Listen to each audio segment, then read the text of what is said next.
Matapos makolekta ang napamaskuhang pera kina Ninong at Ninang sa mga pamilihan ng diretsyo ng ilan nating kababayan, lalo na ang mga bata.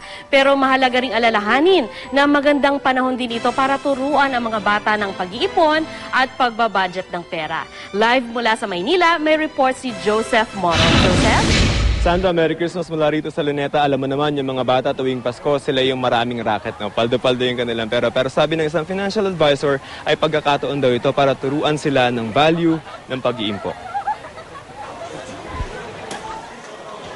Ang Pasko na nga marahil ang pinakaabangan ng lahat, lalo na ng mga chikiting. Kaya naman matapos mamasko, sa mall ang takbo ng ilan. Pamilya dumagsa sa mall ngayong araw ng Pasko pero hindi lamang para magpalamig at mag-relax, kundi mamili gamit ang mga napamaskuhan.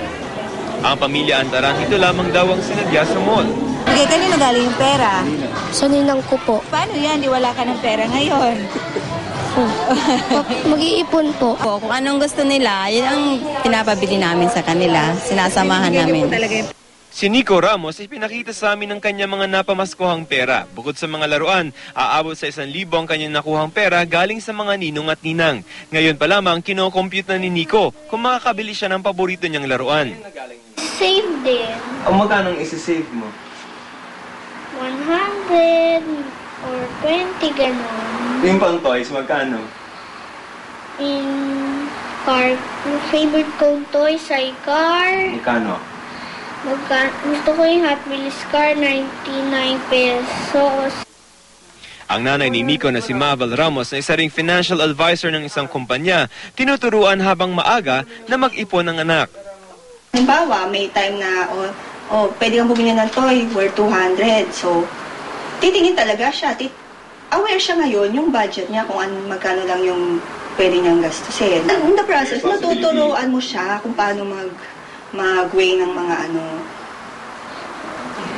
gumawa ng choices. Itinatabi raw nila ang bahagi na napamaskuhan ni Nico at maging mga binigay kahit ng birthday nito at ini-invest sa mga financial institution. May lampas 5,000 piso silang inilagak sa mutual funds na kumikita ng interes para sa kinabukasan din ni Nico. Yung mutual fund, pwede kang maka-earn ng as high as mga 30%. So, from 10,000, 3,000 agad yung tubo ng anak mo yearly. Ma-develop lang sa kids nila yung discipline of saving. Ang Kapaskuhan, hindi lamang panahon ng pagbibigayan. Pagkakataon ding turuan ang mga bata na mag-impo.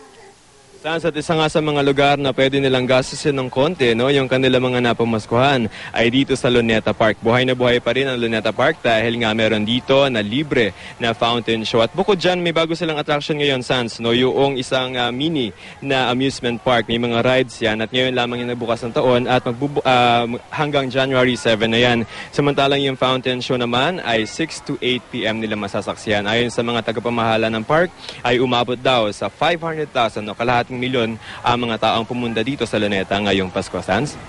Joseph, ayon dun sa expert na nakausap mo, okay lang ba na bigyan ng isang bata ng regalo na pera, kumbaga para maturuan din yung bata na mag-ipon, o mas advisable na bigyan siya ng regalo na pwede niya nga mapakinabangan, halimbawa sa pag-aaral?